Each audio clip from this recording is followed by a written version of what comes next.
Hello everyone, मैं संदीप चौधरी आपका अपने ग्रामर क्लास में हार्दिक स्वागत करता हूं। आज मैं आपके लिए इंग्लिश ग्रामर का एक बहुत ही इंपॉर्टेंट टॉपिक जिसका नाम पार्ट ऑफ स्पीच है वो डिस्कस करने के लिए लेकर आया हूं। ये टॉपिक आपके एकेडमिक्स के साथ साथ कंपटीशन के पॉइंट ऑफ व्यू से ही बहुत ज़्यादा इंपॉर्टेंट है। इसमें से क्वेश्चंस आपके आते हैं, चाहे एकेडमिक्स में आए चाहे आपके कंपटीशन एग्जामिनेशन में आए, तो दोनों के हिसाब से ये बहुत ज़्यादा इंपॉर्टेंट रहेगा। दोनों ही पॉइंट ऑफ व्यू से इसको आपको समझना बहुत ज़्यादा जरूरी है। पहले तो बता दूं पार्ट ऑफ स्पीच होता क्या है। एक्चुअली पार्ट ऑफ स्पीच को हम शब्द भेद कहते हैं।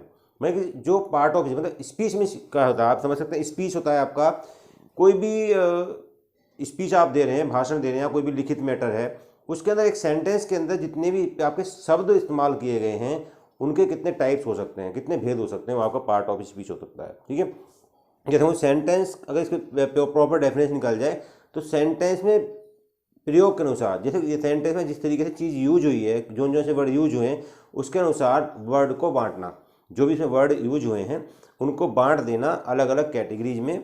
तो ये आपकी part of speech according to the grammar 8 types की होती है। 8 टाइप्स की पार्ट ऑफ स्पीच होती है आपकी। Noun, pronoun, verb, adverb, adjective, conjunction, prepositions, interjections, ये आपके 8 टाइप्स होते हैं ना के पार्ट ऑफ स्पीच के मेन जो होते हैं।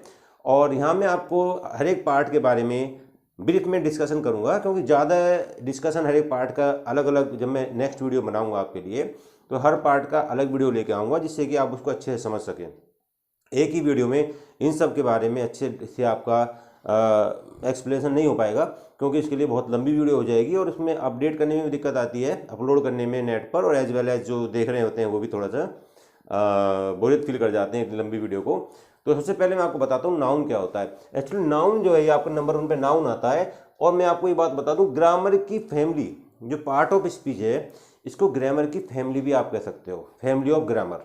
ठीक है, और इसके अंदर जो नाउन आपको यहाँ पर नजर आ रहा है, नाउन और ये आपका वर्ब, ये दो जो होते हैं इसके अंदर ये मेन होते हैं, मतलब मुखिया। जैसे परिवार के अंदर मुखिया होते हैं 2 लोग, इस तरीके से ही ये नाउन और वर्ब ये 2 मुखिया हैं। और बाकी जो आपके बचे 6 ये उनके फैमिली मेम्बर्स आप मान लीजिए। इस बारे में बाद में आपसे मैं कभी डिस्कस करूंगा किसी और वीडियो में डिटेल में। अभी आप केवल इतना समझ लीजिए नाउन क्या होता है। तो मैं बता दूं, noun is a name of a place, person और थिंग। किसी पर्सन का नाम, पर्सन यहाँ से मतलब है किसी प्राणी का नाम जो लिविंग बीइंग होगा, या किसी प्लेस का नाम हो सकता है, किसी शहर का नाम हो सकता है, किसी जगह का नाम हो सकता है, और एज वेल एज किसी थिंग्स का नाम। जैसे मार्कर है आपका तो इसका भी नाम अगर है तो ये आपका नाउन ही है। Second thing, pronoun. प्रोनाउन क्या होता है? Pronoun is a word that use in place of noun. वो वर्ड होता है जिसको आप नाउन के प्लेस पर यूज करें, वो आपका प्रोनाउन होता है। जैसे मैं आपसे एक छोटा सा एग्जांपल आपको बता देता हूँ आपको। जैसे यहाँ पे मैं कहूँ Ram is a good boy, और यहाँ मैं लिख दूँ राम इज वेरी इंटेलिजेंट। ये बहुत सिंपल सा मैंने एग्जांपल लिया यहाँ पे। तो यहाँ पे मैं आपको लिखा है आप इसलिए कि आप यहाँ प्रोनाउन को समझ सकें। इसलिए प्रोनाउन होता क्या है, ये देखिए, Ram is a good boy, यहाँ तक सब ठीक है। राम यहाँ पे नाउन है। अब यदि यहाँ पे you can see that here is a full stop, तो फुल स्टॉप जहाँ पे भी आपका होगा तो उसके बाद में आप उस नाउन को दोबारा से रिपीट सेम नहीं कर सकते। ये ग्रामर के रूल के अकॉर्डिंग रॉन्ग होगा। तो आप यहाँ क्या यूज करेंगे, क्योंकि राम क्या है, बॉय है, तो यहाँ पे आप इसके प्लेस पर ही लगा देंगे। तो यहाँ पे क्या हो जाएगा, ये Ram is a good boy, he is very intelligent.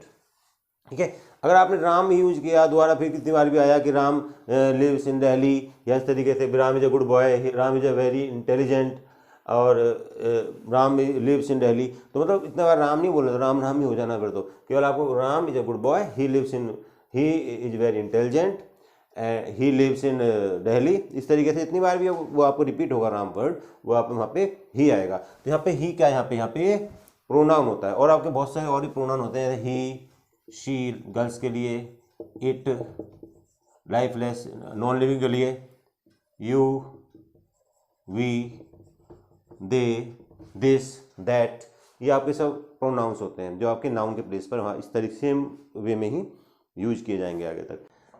Pronoun के बाद आपका वर्ब आता है, और वर्ब जो होते हैं आपके वो होते हैं एक्शंस। इसमें क्या है, किसी भी सेंटेंस में कोई एक्शन बताया जाता है, कोई क्रिया बताई जाती है, कोई काम होता हुआ दिखाया जाता है, या फिर आपका उसमें कोई स्टेट बताया जाता है, किसी किसी चीज़ की स्टेट क्या है, दशा स्थिति क्या है, ठीक है। तो वो आपके वर्ब होते हैं। और वर्ब की सबसे बड़ी पहचान ये होती है कि वर्ब को आप, अगर आपको मैंने कहीं डाउट हो रहा है, फिर मैंने डाउट इन वर्ब कि कैसे वर्ब को पहचानेंगे, तो आपको करना क्या होता है, उसको सेकंड और थर्ड फॉर्म में कन्वर्ट करके देखिए आप कि क्या वो सेकंड और थर्ड फॉर्म में बदल जाते हैं, क्या वो सेकंड थर्ड फॉर्म में आप उनको चेंज कर सकते हैं। यदि वो सेकंड और थर्ड फॉर्म में चेंज हो रहे हैं, इसका मतलब वर्ब है। दूसरी पहचान है कि उसमें एक्शन होता है, जैसे आना जाना, खाना पीना, रोना धोना, सोना, इसमें हर किसी ना किसी बात में कोई ना कोई एक्शन हो रहा है। आने की बात करें तो वहाँ आ रहा है, वो जा रहा है तो वो जा रहा है, खा रहा है तो वो कहीं ना कहीं एक्टिविटी हो रही है, ठीक है। तो इस तरीके हर चीज़ में कुछ ना कुछ जहाँ भी एक्शन होता है तो वो आपका वर्ब होती है। अब एडवर्ब, एडवर्ब को आप बोलते हैं क्रिया विशेषण। हिंदी में जहाँ तक आपने सुना होगा जरूर, इसको क्रिया विशेषण बोलते हैं। और ये जो आपका वर्ब होती है इसको बोलते हैं क्रिया। प्रोनाउन को बोलते हैं हम सर्वनाम, और नाउन को बोलते हैं हम संज्ञा। जहाँ तक आपको कुछ ना कुछ रिलेट हो रहा होगा हिंदी से भी, क्योंकि हिंदी ग्रामर इंग्लिश ग्रामर काफ़ी कुछ एक दूसरे के ऊपर बेस्ड होती हैं। तो एडवर्ब मतलब क्रिया विशेषण, तो वो वर्ड जो किसी क्रिया की यानी वर्ब की विशेषता बताए, या किसी एडजेक्टिव की विशेषता बताए, या फिर अपनी ही एडजेक्टिव अपनी एडवर्ब को ही मॉडिफाई करे। मीन्स जो नाउन उसको, एडजेक्टिव को, वर्ब को और एडवर्ब को ही मॉडिफाई करता हो, उसकी विशेषता बताता हो, तो वो आपका एडवर्ब होता है। एडवर्ब में किसी जैसे मान लिया हम बात करें कि आपका एवर, नेवर, सून जैसे आपके जो वर्ड आते हैं, अर्ली, ये सब किस में आते हैं, आपके एडवर्ब के एग्जाम्पल्स होते हैं। अब हम बात करते हैं एडजेक्टिव।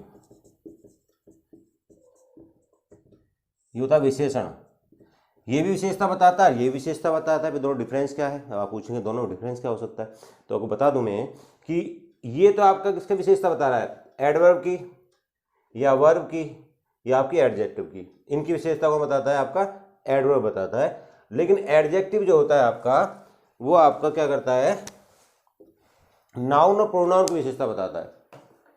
जो का एडजेक्टिव होगा वो नाउन और प्रोनाउन को मॉडिफाई करेगा, उनकी विशेषता बताएगा, वो आपको क्या कहलाता है, वहाँ पे एडजेक्टिव बताता है, ठीक है।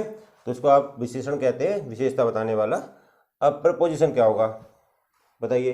प्रपोजिशन एक्चुअली क्या होता है कि नाउन और प्रोनाउन से पहले लगता है ये word that use before noun और प्रोनाउन, और अदर सेंटेंस के साथ उनका रिलेशन बताता है। वो क्या होता है, आपका प्रीपोजिशन होता है। जैसे प्रीपोजिशन में हम बात करें कि इन, ऑन, ओवर, अंडर, अपॉन, ये सब आपके प्रीपोजिशन होते हैं। एक छोटा सा एग्जाम्पल मैं लिख देता हूँ यहाँ पे, जैसे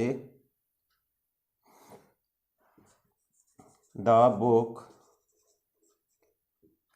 इज द टेबल, ठीक है। दिस इज द, जब आपका एग्जाम्पल लिया मैंने, यहाँ फिल इन द ब्लैंक छोड़ दिया मैंने यहाँ पे, तो क्या कुछ सेंस आ रहा है विदाउट प्रीपोजिशन, तो क्या आप प्रीपोजिशन नहीं लगाएंगे, इस सेंटेंस का कोई मीनिंग नहीं है। इसको मीनिंग निकालने के लिए आपको प्रपोजिशन लगाना होगा। जैसे मैं बात करूँ द बुक इज, या तो आप यहाँ पे ऑन लगाएं, ऑन द टेबल, या फिर लगाएं आप अंडर द टेबल, ठीक है। इस तरीके से या तो ऊपर है या फिर उसके नीचे है, आपने प्रपोजिशन लगाया तो मीनिंग आया। और आपने अगर इस तरीके से बोल दिया the book is on the table के स्थान पर आपने बोला the book is the table, तो मतलब क्या बुक एक टेबल है, तो सेंस का नॉनसेंस ही हो गया पूरा पूरा। बुक कभी टेबल हो नहीं सकती। इसलिए यहाँ पे जिस आप जो चीज़ किसी चीज़ को ऐड करने के बाद जो उसका अब बुक का रिलेशन बाकी सेंटेंस के साथ बता रहा है, कौन, ऑन बता रहा है कि बुक का जो संबंध है वो टेबल के साथ क्या है, तो वो किसने बताया, ऑन ने बताया। तो इस तरीके से आप प्रीपोजिशन का वहाँ पे आप यूज कर सकते हैं, और यूज किया जाता है। विदाउट प्रीपोजिशन वहाँ पे आपको कोई मीनिंग नहीं निकलता। अब देखिए कंजंक्शन क्या होता है। कंजंक्शन क्या होता है कि सेंटेंस में यूज होने वाले किसी दो वर्ड्स को या दो सेंटेंसेस को या टू क्लॉजेज को जो आपस में जोड़ता हो, जो वर्ड जोड़ता है उसको कंजंक्शन कहते हैं। जैसे एंड, बट, और, नॉर, ये जो वर्ड्स होते हैं आपके, ये कंजंक्शन में काउंट होते हैं। और इंटरजेक्शन क्या होता है, ये आपके इंटरजेक्शन होता है आपका विस्मय बोधक शब्द। जो विस्मय, जिस शब्द से विस्मय मतलब एकदम आश्चर्य वाली फीलिंग्स आती है तो उसको हम कहते हैं आप इंटरजेक्शंस। जैसे मान लिया बात करूं, वाओ, हुर्रे, इस तरीके से बात होते हैं, एलास, तो इनमें आपका एक्सक्लेमेटरी मार्क लगता है समय। तो इस तरीके से ये जो वर्ड्स होते हैं आपके, ये एक्सक्लेमेटरी वर्ड्स होते हैं। और ये वर्ड्स जब आपकी कुछ सडन फीलिंग्स, एकदम से आप एकदम से उत्साहित हो जाएं, एकदम से दुखी हो जाएं और आपके मुंह से जो शब्द निकलते हैं वो आपके इंटरजेक्शंस में आते हैं। तो मैंने एक बहुत छोटा सा एक आपको एक यहाँ पे एक इंट्रोडक्टरी पार्ट ऑफ स्पीच बताया है, जिसमें आपके 8 पार्ट्स आते हैं। सबसे पहले नाउन, फिर pronoun, verb, adverb, adjective, preposition, conjunction और इंटरजेक्शन। तो इनका पहले आप इसको थोड़ा सा प्रैक्टिस कीजिए, इनको लर्न कीजिए, और थोड़ी सी मैं डेफिनेशंस आपको इसमें बताई हैं उनको थोड़ा सा आप रिवाइज कीजिए, जिससे आपको थोड़ा सा आगे जो मैं क्लासेस लूँगा उसमें आपको हेल्प मिलेगी ज़रूर। Thank you.